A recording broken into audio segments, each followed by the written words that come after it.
จะขึ้นขอบฟ้า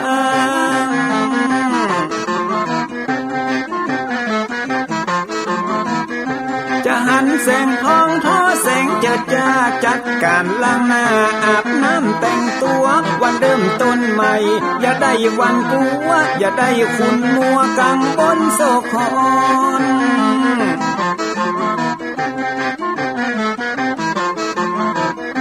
อย่าเอาน้ำขุ่นมาขังคอนอย่าเอาน้ำฮ้อนมาลวงหัวใจฮ้อนอ้วมอารมณ์ขุ่นคองมาตอนฮับวันใหม่นี้น้องของได้น้อมเอานำทำคำสอนของพระชินวรประเสริฐเลิศล้ำ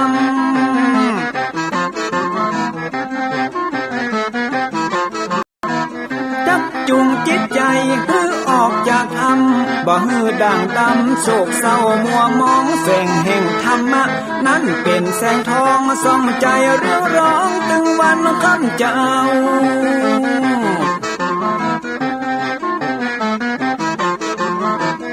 เอาศีลมานำเอาธรรมมาเฝ้าคือจิตใจเฮาจุงเย็นฝ่าฟันทุกเห็นต่อไปหน้าจะบ่ไหววันแต่หนึ่งเชิญพี่น้องมาฟังรายการธรรมะเบิกบานตอน6 โมงเจ้า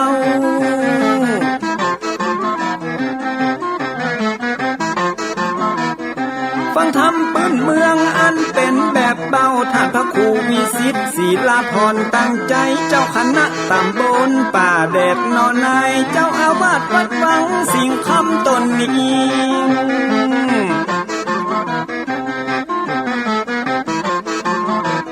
อนุรักษ์ของเก่าล้านนาก่อนกี่เมื่อลูกหลานเฮาตี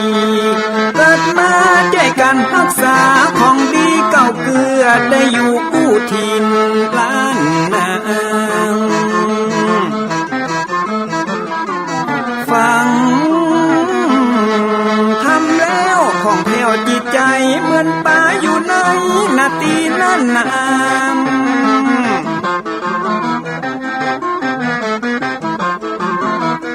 เหมือนไม้สลีอันมีไม้กำเหมือนเสืออยู่ธรรมดงดอยคุณเขาสุขของมนุษย์ยิ่งใจหมู่เฮาสุขที่ได้เอาธรรมะห่มตุ้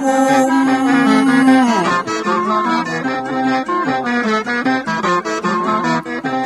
ใจคนใดมีธรรมห่อหุ้มใจคนนั้นจุ่มใจบ้านมันอยู่วิมานเวียงวังจันแก้วบ่มีในเต้าแล้วน้อง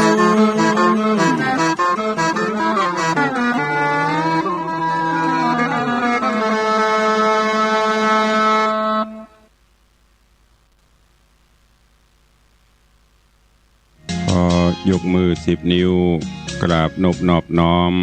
ยังพระติรัตนะแก้วเจ้าตั้ง3 ประการอันมีพระพุทธพระธรรมพระสงฆ์อันเป็นสรณะที่เปิ่งที่เคารพนับถืออันสูงสุดในชีวิตกราบคารวะแตบไตไวยสาปุญญาปารมีธรรมพระมหาเถรานุเถระเจ้าคณะพระสังฆาธิการภิกษุสงฆ์สามเณรจุตนจุองค์อันหมายมีพระเดชพระคุณหลวงปู่พระเทพโกศลติปรึกษาเจ้าคณะภาค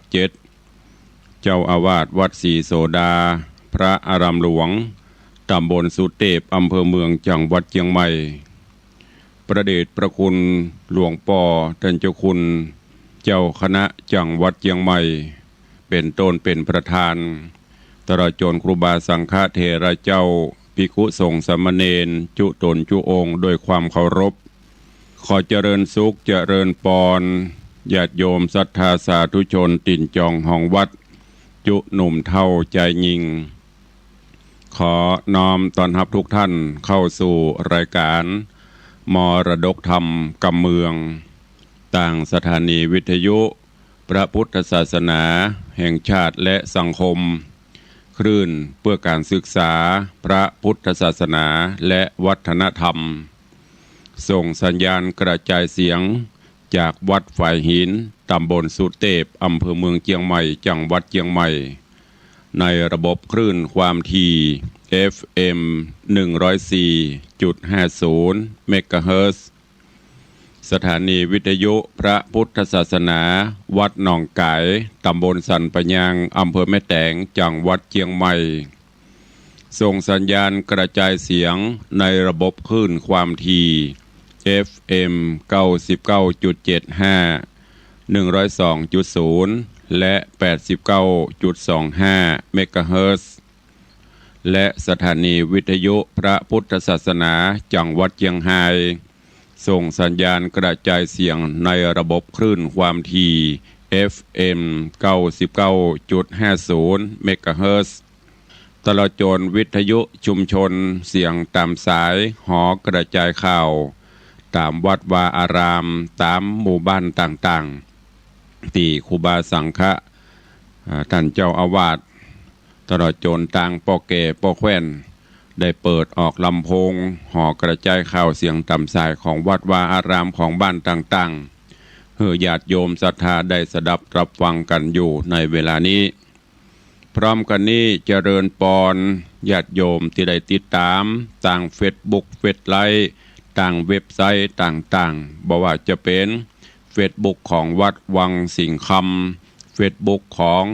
104ธรรมะคลายเครียดเฟซบุ๊กวัดไฟหินเฟซบุ๊กของท่านตุเจ้าบ้านนอกทิตะสิโปตลอดจนหลายๆเฟซบุ๊กที่เป็นญาติธรรมในรายการได้ฟังแล้วก็ได้กดแชร์กดไลค์ส่งต่อๆกันไปเพื่อให้ญาติธรรมได้สดับฟังเสียงธรรมะกันอยู่ในเวลานี้แล้วก่อนแล้วแชร์ได้กดแชร์ไลค์อาตมภาพพระครูวิสิทธิ์ศรีลาพร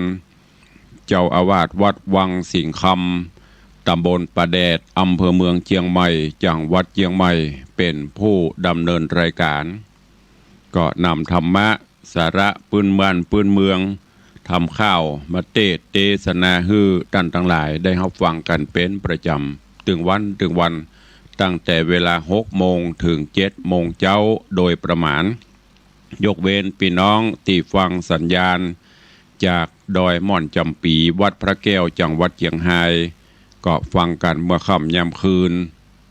ต้องกราบขอบพระคุณในเมตตาบารมีของท่านผู้อำนวยการทุกสถานีเจ้าหน้าที่ช่างเทคนิคผู้ควบคุมการกระจายเสียงทุกท่านทุกสถานีตัวเองและขอบคุณเจ้าของ Facebook ทุกท่านที่ได้กดแชร์กดไลค์กันปากันวันนี้เป็นวันพระเป็นวันศีลการเวลาวันเวลาล่วงเลยผ่านพ้นโดยความรวดเร็วว่องไวจากวินาทีเป็นนาทีเป็นชั่วโมงเป็นวันเป็นเดือนคลาดเคลื่อนไปโดยบันิ่งบอยู่ได้บรอไผวันเวลาผ่านพ้นบ่ได้รอไผสักคน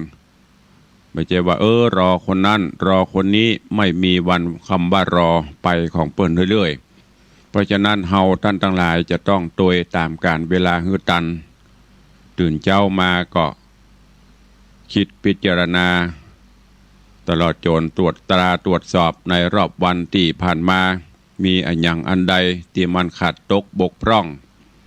ก็เสริมเติมให้มันดีขึ้นอันไหนที่มันดีแล้วก็เสริมเพิ่มเติมดีขึ้นไปเรื่อยๆวันนี้เป็นวันพระวันศีลทางรายการที่ได้จัดมาโดยตลอดเมื่อวันพระวันศีลมาถึงก่อนที่จะได้ฟังน้ำฟังธรรมก็จะได้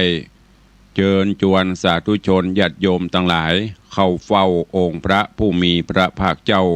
โดยการไหว้พระสมาทานศีลและฟังพระธรรมเทศนาเป็นลำดับไปโอกาสบัดนี้ใครที่ได้เตรียมขันหรือว่าพานดอกไม้ธูปเทียนไว้ก็จัดเตรียมเพื่อเรียบร้อยแล้วก็ดังที่ได้บอกมาโดยตลอดว่าวันพระวันศีลถ้าเป็นไปได้เชิญชวนพุทธศาสนิกชนทุกท่านได้นุ่งขาว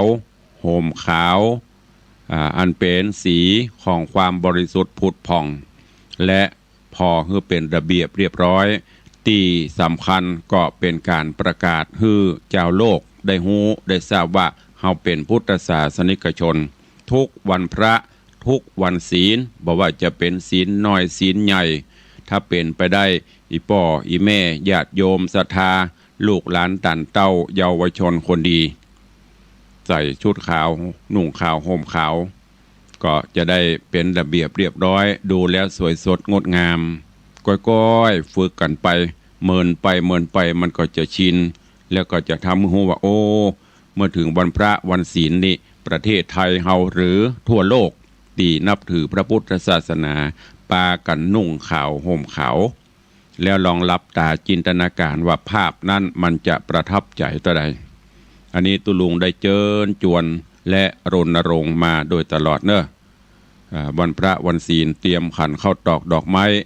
ถ้าไปวัดได้ก็ไปวัดไปวาไปใส่ขันเข้าตอกดอกไม้ส่งสาเข้าสาบาตรทำบุญตักบาตรประพฤติวัดปฏิบัติธรรมไปบ่ได้ก็อยู่บ้านอยู่จองนบไหวสาเอาเนอะโอกาสบัดนี้เชิญทุกท่านเข้าเฝ้าพระผู้มีพระภาคเจ้าพร้อมกันณโอกาสบัดนี้อิมินาสการเรนะพุทธังอภิปูชยามะอิมินาสการเรนะธัมมังอภิปูชยามะอิมินาสการเรนะสังฆังอภิปูชยามะอะระหังสัมมาสัมพุทโธภควาพุทธังภควันตังอภิวาเทมิสวากขาโตภควตาธัมโมธัมมังนะมัสสามิสุปฏิปันโนภควโตสาวกสังโฆสังฆังนะมามิหันธรรมยังพุทธัสสะภควโตบุพภาคณมกาลังกะโรมะเสนะโมตัสสะภะคะวะโตอะระหะโตสัมมาสัมพุทธัสสะนะโมตัสสะภะคะวะโตอะระหะโตสัมมาสัมพุทธัสสะ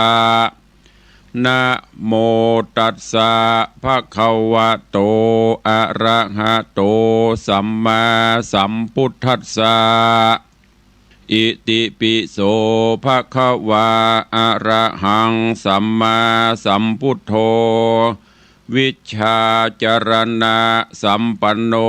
สุขโตโลกวิทูอนุตตโรปุริสะธัมมัสสารถิสัทธาเทวมนุษย์สานังพุทโธภควาติสวากขาโตภควตาธัมโมสันทิฏฐิโกอากาลิโกเอหิปัสสิโกโอปนะยิโกปัจจตังเวทิตปโปวินยูหิติสุปฏิปันโนภควโตสาวกสังโฆอุชุปฏิปันโนภควโตสาวกสังโฆยายะปฏิปันโนภควโตสาวกสังโฆสามีจิปฏิปันโนภควโตสาวกสังโฆยะทิทางจัตตาริปุริสายุคานิอัฏฐาปุริสาปุคคลาเอสะภควโตสาวกสังโฆอาหุนยโยปาหุนยโยทักขินยโยอัญชลีกาลนิโย อนุตตรังปุญญเขตังโลกัสสาติได้ไหวพระนบธรรมจุ่มอกเย็นใจแล้วตอนนี้ไปตั้งอกตั้งใจ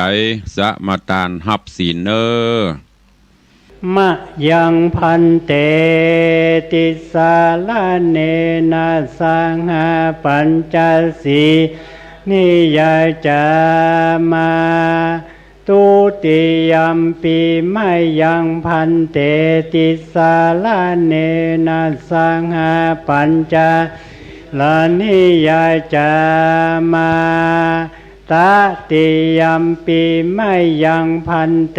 ติสาลาเนนะสังหาศีลานิยจามานะโมตัสสะภะคะวะโตอะระหะโตสัมมาสัมพุทธัสสะนะโมตัสสะภะคะวะโตอะระหะโตสัมมาสัมพุทธัสสะนะโมตัสสะภะคะวะโตอะระหะโตสัมมาสัมพุทธัสสะนะโมตัสสะภะคะวะโตอะระหะโตสัมมาสัมพุทธัสสะนะโมตัสสะภะคะวะโตอะระหะโตสัมมาสัมพุทธัสสะ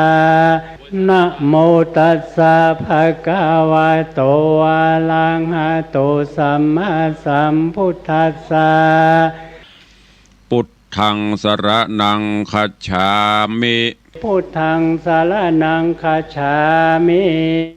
ธัมมังสรณังคัจฉามิธัมมังสรณังคัจฉามิสังฆังสรณังคัจฉามิสังฆังสรณังคัจฉามิตุติยัมปิพุทธังสรณังคัจฉามิตุติยัมปิพุทธังสรณังคัจฉามิตุติยัมปิธัมมังสรณังคัจฉามิตุติยัมปิธัมมังสรณังคัจฉามิตุติยัมปิสังฆังสรณังคัจฉามิตุติยัมปิสังฆังสรณังคัจฉามิตติยัมปิพุทธังสรณังคัจฉามิตติยัมปิพุทธังสรณังคัจฉามิตติยัมปิธัมมังสรณังคัจฉามิตติยัมปิธัมมังสรณังคัจฉามิตติยัมปิสังฆังสรณังคัจฉามิตติยัมปิสังฆังสรณังคัจฉามิปานาติปาตาเวรมณีสิกขาปตังสมาติญามิปานาติปาตาเวรมณีสิกขาปตังสมาติญามิอตินนาตานาเวรมณีสิกขาปตังสมาติญามิอตินนาตานาเวรมณีสิกขาปตังสมาติญามิกาเมสุมิจฉาจาราเวรมณีสิกขาปตังสมาติญามิกาเมสุมิจฉาจาราเวรมณีสิกขาปตังสมาธิยามิมุสาวาตาเวรมณีสิกขาปตังสมาธิยามิมุสาวาตาเวรมณีสิกขาปตังสมาธิยามิสุราเมรยะมัชฌัปปมาทัฏฐานาเวรมณีสิกขาปตังสมาธิยามิ สุลาเมลัยยะมัชฌะปมาตฐานาเวลามณีสิกขาปะตังสมาธิยามิอิมานิปัญจสิกขาปทานิสีเลนะสุขติงยันติสีเลนะโภกสัมปทาสีเลนะนิพุติงยันติตัสมาสีลังวิโสทะเยพมาจโลกาติปติสหัมปติกัตนันสลีงันทิวลังอัญญาจทาสันติทาสตปะราชกชาติกาเทเสตุธรรมัง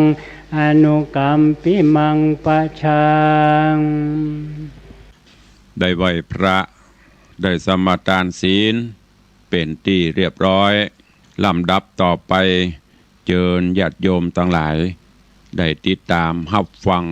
ธรรมเทศนาปื้นเมืองเหนือว่าจะเป็นจะได้ก็เจิญทุกท่านตั้งอกตั้งใจฟังณโอกาสบัดนี้นะโมตัสสะภะคะวะโตอะระหะโตสัมมาสัมพุทธัสสะสาธโวฟังลาโสตุจนะสัพพุริสะตังหลาย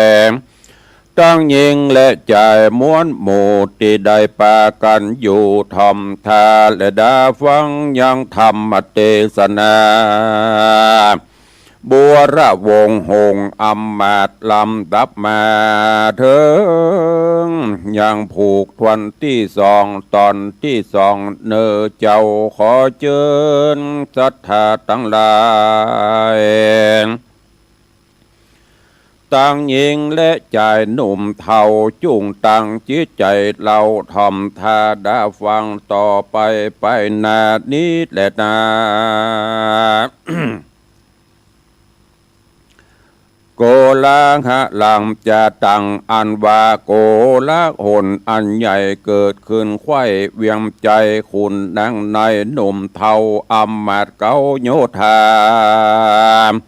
เขาฟังกำจากเก่าถอยแห่งพวกน้อยคนแหนว่าคาสองกูมันนอดเดาเต้าตามเจ้าปุงปันเขาปากันร้องให้สนันไข้เวียงใจพ้องก็ไขต้านกล่าวว่าต้านเต้าปาลาหาพญาปัญญาบทใดเอาลูกนอไทยไปฟันโตดบ่หันเจ้งทีบ่เมนตี้ตามธรรมเต้าแต่ฟังกรรมสอดถอยแห่งนางถอยกาไว้โขงเวียงใจใหญ่กว้างเตี้ยงจากล่างชิบหายวอดบำไวไปนะย้อนฮือข้าลูกตั้งสองอันจบกองตะไรเปดยอมวิเศษสิงสาป้อพญาผู้ใบบ่หอนได้จะทำเนี่ยบอกแงมสกากเหือต้านลากส่องใจไปฆ่าตายความแดในป่าจะแดนไก่เจ้าห่อใจใจหยาบบ่อสุภาพตามกองเมืองจักหมองหม่นเศร้าเหตุเทวดาเจ้าบ่อนเนกันเมืองเตี้ยงปันวินาศย้อนอุบาทนานามเจ้าปลาหน่อยใหญ่เตียงร่ำให้ตั้งเมืองบ่อยาจะแลนาเตกุมาลาส่วนสองกุมารพี่น้องโป้นบ่วงก้องโคนแหนมีใจบันแก้มโศกวิปโยคเครื่องขีก็อัญจุลีอภิวาทแต่พระบาทแม่มันดาขอสุมาเมตไทยว่ากรรมน้อยใหญ่ใด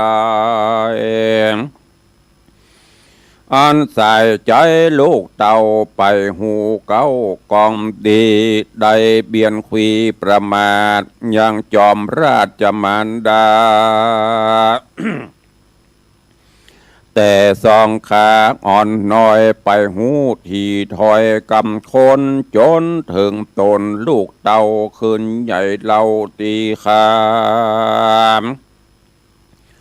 ป้อผาญาโคดใหญ่อัจญาใส่ตันตะกรรมฮือต้านนำมาคาตีป่าจ้าแดนไกลแม่ใส่ใจ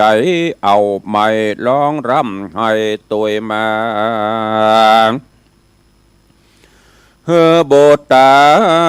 หน้าน้อยหน้าใดกร้อยกลาตั้งตายเตี้ยงเป็นบาปลายแต่เล่า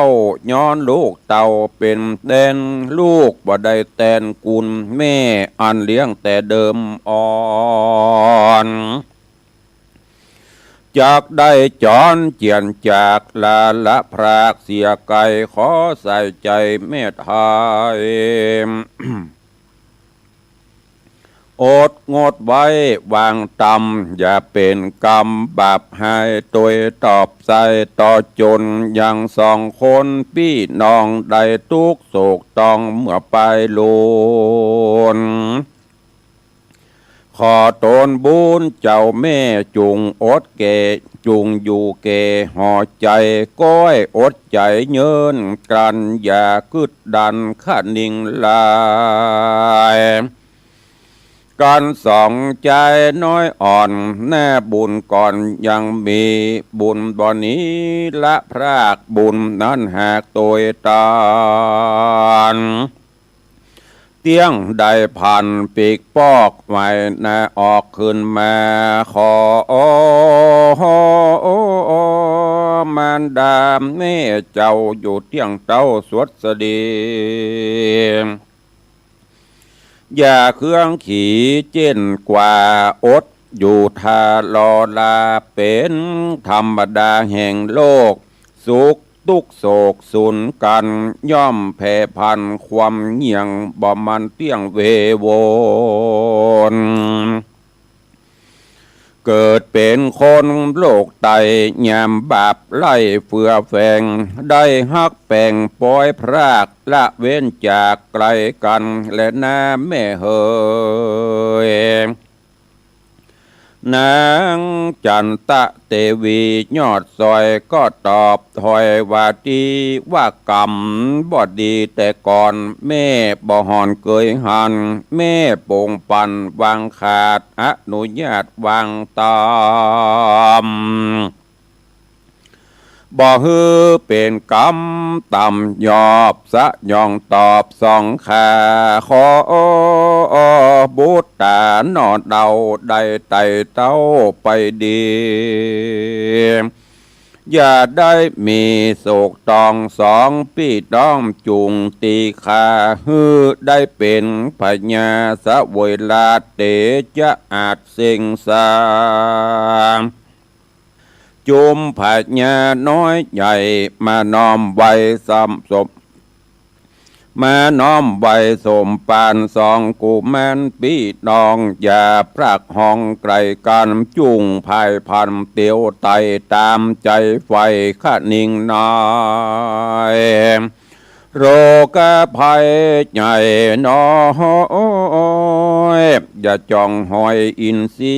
ความสวดสดีข้ามเจ้าจุงมีเกสองเจ้าบุตรตาเด็ดเดินนามือเอื้อนนางจันตะเตวีนาไทยก็น้อมไว้เทวดาว่าเตวะสังขโยดูรามเทวดาเจ้าต่างหลายมวลหมู่ก้าอันอยู่กู้พิมานในดงดันป่าไม้พร้อมเสียงไข่จอมดอยขอ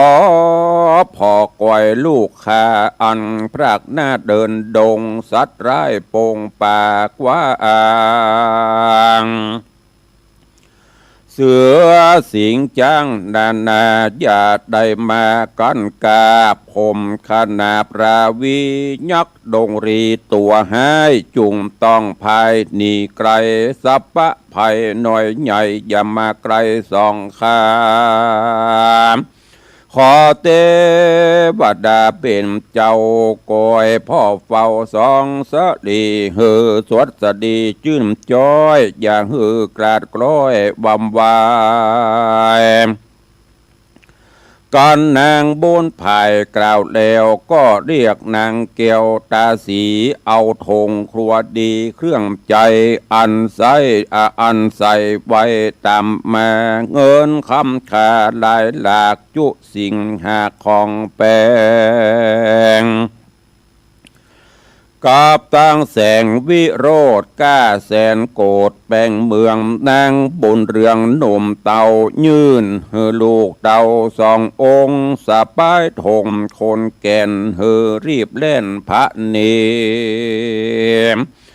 นางเตวีเอาไม้โอดบดได้สยบไปสองใส่ใจก็อุ้มเป่าพระแม่เจ้าปิกขึ้นมาทะลงโศกา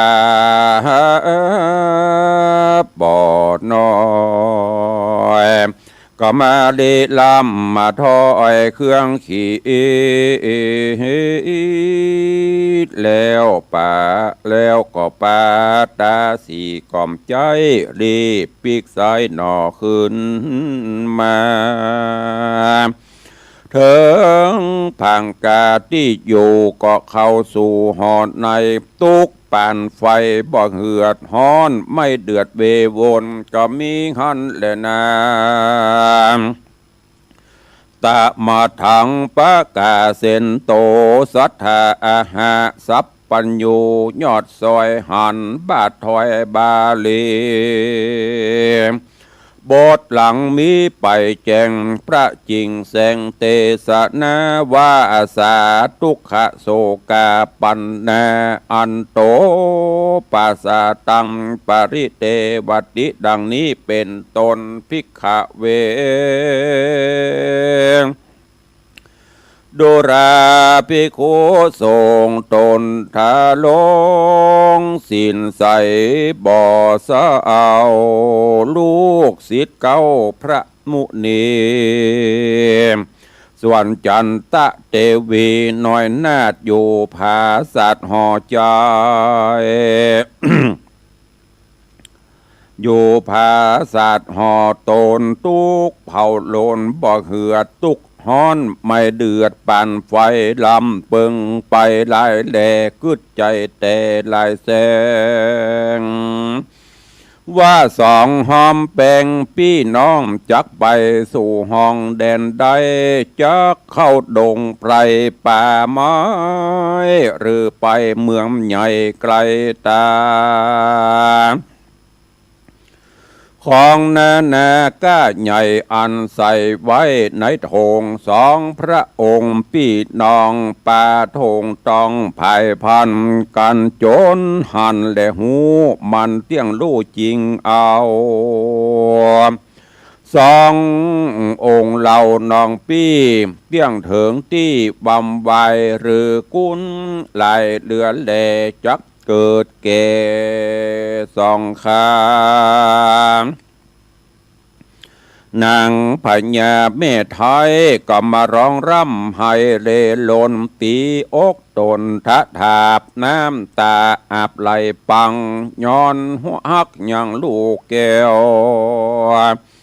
อันพรากแล้วเสียงไก่ดังหัวใจจักแตกหัวอกแยกเปปังก็มิงหันแลนะ เตนี้จากวันนาจะลอดเหิงเจ้ายอดสองขาการขอขมาแม่แล้วสองหนอเกียวก็สะไปทงรีบเข้าดงป่าเศร้าตามกำเก่าป่าไป ส่องใส่ใจพี่น้องบุญเถื่อนทองดงตันย้ำตะวันย่อนห้อยลาบเหลี่ยมน้อยเหลี่ยมน้อยยุคันทอนนอนนกหากรสะสวาสัตไล่ลาพับพาย สององค์ใจพี่น้องก็ปากปองจวนกันว่าเฮาควันพันก็ไต่ขึ้นต้นไม้ฝวยหนามีสาขาหลายหลากกิ่งก้านหากสนสารกลัวสัตว์แห่นกระยาบมากันกาประวีสองบุญมีพี่น้องก็กอยจองเครือวันอันเกี้ยววันต้นไม้ขึ้นรอดไตไปบนตีกิ่งสนสุ่มอยู่เจ้าสองเต่าเจ้าตังกู้เศร้านอนยินอาวร ยินอาวรบอดน้อยน้ำตาย้อยลำไหลเกยนอนในภาษาทผ้าปูลวดพื้นดีนอนสาลีอ่อนตั้งแต่ก่อนนอนมาบาปสังเจอคืนครอบสะยองตอบต่อโจรสองคนพี่น้องมาตกตองดงแนดนอนเหนือสาขากาไม้เจ็บปวดควายอินทรีสัตว์ให้มีหลายแหล่กึดพอเต้ปุ่นกลัวพอมืดมัวจุตีบ่แจงทีหันโหนทั้งสองคนพี่น้องก้อยตอบทองจอมกันอกเป็นควันบูบใหม่เด้อขาคายมัดฉิมะยามสององค์รามอ่อนน้อยจึงได้ม้อยลับไปแลนาการคืนนั้นแจงรงแสงฟ้าปุ้งเรืองงามสองใจรามพี่น้องก็ลงจากห้องสาขาก็ลงจากห้องสาขาแล้วไกลกลาจากหันก้อยบุญดันเตียวไปถึงวังใส่ตาดน้ำสองเจ้าพร่ำยินดีโลองคาสีสวยนาส่องกำพระใส่ใจลวดดังไฟตมเข้าอันแม่เจ้าหากดาปานยามส่องจอมควันปีน้องโป้นบ่วงก้องวันวาเจ้าแม่ก็มาดาจุสิ่งของกินยิ่งลำหวานตังเข้าสารเต็มใต้แม่แต่งใส่ตามเมหม้อตองดีแก่น้อยสอหื้อสองยอดซอยปามากันสองขาหนุ่มเนากินยังเข้าย้ำงายแล้วก็ผ่านผาเตียวกว่าบุญดันป่าเตียวไปเตียวตามไก่บ่ลำบากเตวดาหากฮักษาสากุณาลายหมู่บินสะสู่สะโสนพ้องจับบนกิ่งไม้ห้องก้องไข่ดงรีนกแลมีหลายหลากนกเก้าหากปลอมเฟยนกป่อเฮปูโตนนกคุมโรนพันผานกยุงไหลคนอ่อนกลางปีกฟ้อนดูงามนกเซลต่ำสอดไหลกาตัวใหญ่บินหนีนกกก มีเป็นหมูนกแกงอยู่จอมกันนกเขาขันสะสาวมีจุดาวดงดานห้องขันขันมีกองสองพี่น้องเจยโจมลืมขี่คมตุกแยกอันใดพรากเมืองมาตั้งพาลาลูกใหม่มีบ่อไรลายพาน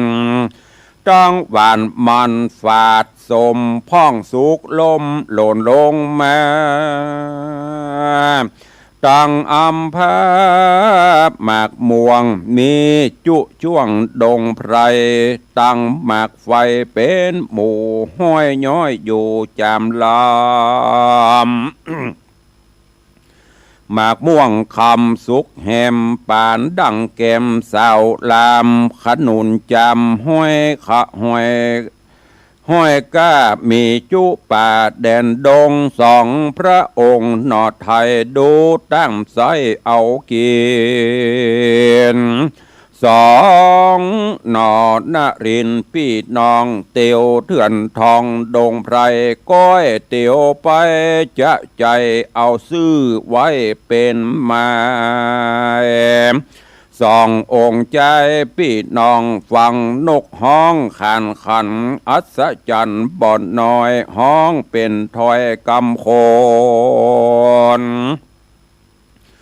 ว่าโอดเอาเตอสองตาโมนพี่น้องทุกโศกต้องเสมอกันโอดไผ่พันเตียวกว่าบ่เนินจะเหิงนานสองผู้บ้านพี่น้องจักลอดห้องเมืองคนสุริยะวงตนพี่จักได้นั่งที่เป็นพญามีแต่ใจโยดยาวสื่อลือตัวดาวสะลือตัวดาวแขวงคงส่วนบัวระวงน้องเนาวิบากเจ้ายังมีจากเครื่องขี่เนินจ่าปางเมื่อนาไปลุนจักเป็นขุนภาพดาว101ดาวขาบสมปันบ่อยาจะเล่นนาสององค์ใจ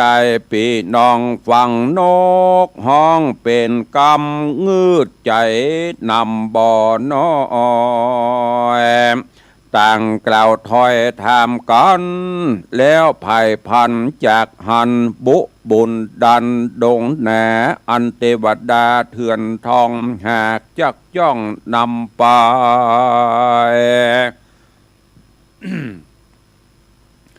เจ้าจอมใจพูดน้องทุกโศกต้องเววาเรียกร้องหาแต่แม่ว่าข้าแต่พี่จอมควรสองเห่าพันลาพรากได้ไกล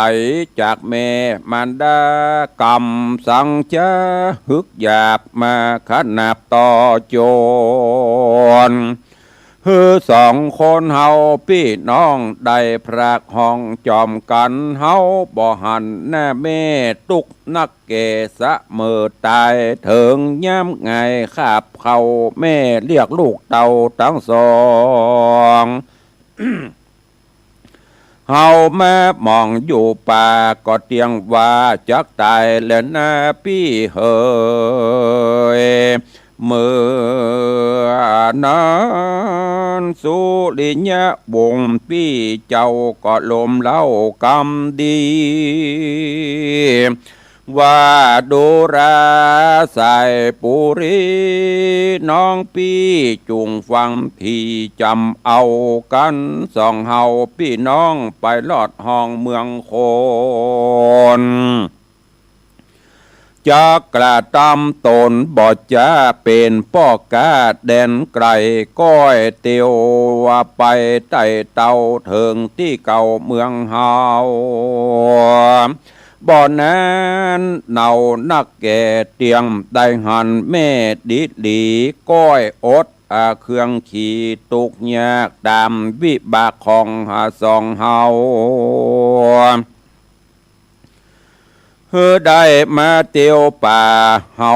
ก้อยล่าเตียวไปก้อนจากไข่เก่าแล้วก็ป่าน้องเกี่ยวบุญมีลัดดงรีป่าไม้ตาวันใกล้ลงแรงสองจอมแปงนอดเนาก็ขึ้นสู่เก้ารุกขามีฟวยหนากิ่งไข่เป็นดาดตีไฟเศร้านอนก็มิงหันแลนะการคืนนอนแจงรุงสายฟ้าปุ้งเรื่องงามส่องใจลำหนุ่มเดาเสาะลงจากเก่ารุกขาแล้วไกลกราจากหันก้อยบุญดันดงตานโอดภายผ่านเตียวสอดดาจากรอดเมืองโคนอันมีโหนไปนามีชื่อว่าปัญจลนกรกามเดิมอ่อนปางก่อนมาไล่ตอนต่อจนจักฮือสองคนพี่น้องได้พรากห้องเสียการขุนสะวันเจ้าฟ้าเล็งพอนาปัทวีหันสองปุลีพี่น้องเตียวอยู่ห้องดงนะจักได้กลาละพรากนี่ละจากเสียการย้อนว่าวิบากมาตานถูกต้องบ่มีเจ้าอ่องจากนี้เหตุวิบากมีแห่งใหญ่นี้บ่ได้ปานใดสุดวิสัยแห่งเต้าตนผับดาวเมืองบนจากตัดผลวิบากบ่เฮือพรากเสียกันคุณสะวันบุญใหญ่หูแจงไข่ตามธรรมจริงปาวิสุกรรมตนองค์อาจลงอาจากภาสัตว์ไปบนลงภัยสนที่ไกลอันสองนอไทยเตียวไปแล้วเดียวไว้บ่จากลับเป็ดหน้าตันตาเป็นกุตาไก่ป่าจับอยู่กาสาขาคุณอินตานันเล่าเนลมิดเป็นไก่ตัวแดงจับกิ่งแฝงเฟยหนาส่วนเตบาบุตรใหญ่วิสุกรรมเป็นไก่ตัวดำจับอยู่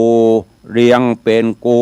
จอมกันสองเจ้าพันไปหลอดสองตาตอดเล็งหันไก่ก็ขันดูดหลากฟังแต่หากเป็นกามสองหน้าองค์คำปีน้องสานตาสองเล่งแยงไก่ตัวแดงก็มาขันก่อนว่าคนเตียวบอนดงตานหรือภายพันดันป่าได้กินจีนข้าตัวแดงเป็นบุญแห่งน้องนาวจักได้เป็นเต้าหอจานการว่าขันเสียงขาดก็กรอยกาดลงมามอดลัดนามวยมอดสองเจ้ายอดสอดสองเจ้าตอดตาหานไก่ดำก็มาขันแถมเล่าว่าคนหนุ่มเทายิ่งใจเตียวผ่านภายในป่าได้กินข้าตัวดำจากตุกนำบ่อนอ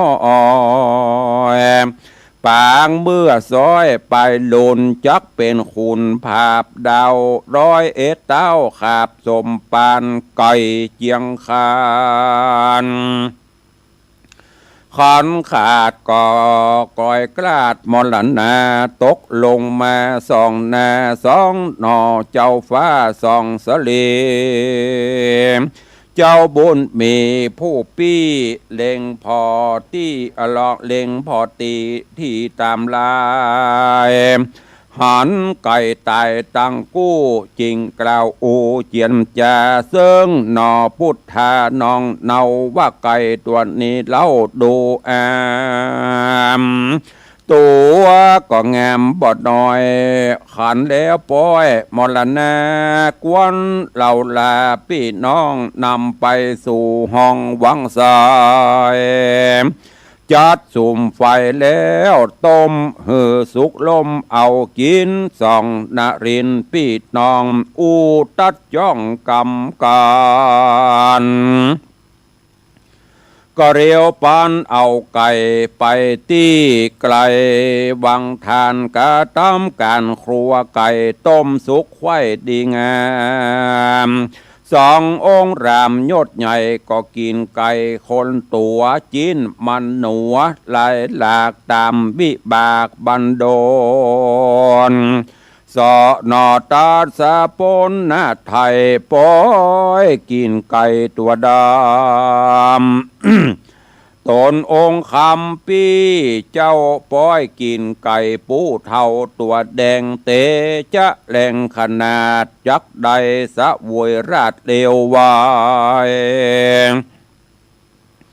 ย้อนกรรมในปังก่อนหากจี้บอนจุงจำบุญและกรรมถอยไล่ไผ่ก็ไว้สันดายย่อมตัวไปจุจาดบ่หอนขาดสุนหายสององค์ใจหนุ่มน่าเอาโอรสเจ้าผู้มินกันว่ากินไก่แล้วก็กราดแก้วเตียวไป เรียบวังใส่บ่จ้าเอาตังหน้าเป็นหมายก็มีห่อนแลนาเนติตังขีเนสังวันนาวิเศษจาห้องเหตุบัวระวงหงอมาตผูกทวนสองเจ้าสองเจ้าป่องดันกว่าหือป้นป่าดงดานจักถึงสถานแห่งห้องคงเขตต้องเมืองใดก้อยถ้าฟังไปเตื่อมแทงจักหูแจ้งไปลุนและนะพวกนี้โป่งวังลาเต้าอี้ก่อนและนะก็บังโกมสมเด็จสเด็จจบปริปุณนังไปแหมหนึ่งผูกบัวระบงหงอำมาตย์ผูกที่สองเรื่องราวม่วนงันขึ้นติ๊กขาดไปสักตอนนี้กี่เข้าบลำเนอะก็กล้วยฟังตอนสรุปในวันผูกเนาะเวลาเหลือน้อยเดียววันนี้สรุปบัตันละเอาเป็นว่าตอนนี้สองกุมารหลุดหลอดพ้นจากต่างตายละโดยแม่มาช่วยปลดปล่อยเอาเงินเอาคำมาแลกแล้วก็ตอนนี้ก็ดันโดนไปมันผูกก่อนจะเตะผูกที่สามก็จะได้สรุปในตอนนี้เขาฟังเนาะใครฟังตอนสรุปกดติดตามเนอะวันนี้โป่งวางไว้เต้าอี้ก่อนเหลือเวลาแถมน้อยเดียวขอบพระคุณทุกท่านเนอะที่ติดตามทางจังหน้าจอ Facebook ทางต่างบ้านต่างจองตอนนี้ก็เข้ามากันหลายแม่อุ้ยน้องแฮกเกอร์ตุปีทศพลโยมสุพณีปีหมอมัทนาอำพันธ์ปีหมอมัทนาโยมสมทรงสิทธิตาครูบอยกำลังเข้ามาอาจารย์ศรีพรณวงศาแล้วก็มีไผ่โดยซิวเข้ามาหลายท่านเนาะขอบพระคุณทุกท่านที่ติดตามเป็นกำลังใจกันตัว กับบัวระวงหงอมาตย์จะเผชิญชะตากรรมยังไงค่อยติดตามฟังกันต่อไปเนอะ วันนี้วันพระวันศีลเนออีป่อยแม่ญาติโยมศรัทธาจะไปลืมเนอไปวัดไปวาใส่บาตรญาติโปกทำบุญสุนทานบ่ได้ไปก็ใจลูกใจหลานไปทำบุญสุนทานอันเป็นกิจวัตรประจำวันของหมู่เฮาท่านทั้งหลายหลายท่านบางเตือฟังธรรมเพลินไปลืมบ่ได้ไปวัดสกรรมบ่ได้ไปมาเจ้าก็กินข้าวงายใจลูกใจหลานไปส่งเข้าวัดเนอวันพระวันศีลก็จำเป็นต้องว่ามาเจ้ามันบัดตันไปก็เป็นหยังเมื่อไงก็ใจลูกใจหลานไปตันไปได้อยู่เมืองเหนือเฮานี่ส่วนมากจากจำกัดเอาเฉพาะมื้อเจ้ามันบัดตันมื้อเจ้าก็ไปเมื่อไงเพราะทุเจ้าฉัน2 มื้ออยู่เจ้าเพลบางเตือมื้อเจ้าอาหารมันนักไปลุมกันมื้อเจ้าจะฉันเพลมาบ่มีแล้วก็มีก็ไปเจ้าพ่องเพลพ่องก็ได้ไม่จำกัดเวลาวันนี้ก็เชิญชวนญาติโยมศรัทธาเฮาเนอะพอความสุขสวัสดีจงบังเกิดมีกับญาติโยมท่านสาธุชนทั้งหลายและครูบาอาจารย์ท่านเจ้าจุตนจุองค์ขอทุกท่านมีความสุขกายสบายใจอยู่เย็นเป็นสุขสุขภาพพระนามัยสมบูรณ์แข็งแรงเหมือนกันจุตนจุองค์เนอะจัตตาโรธรรมาวัฏันติอายุวันโน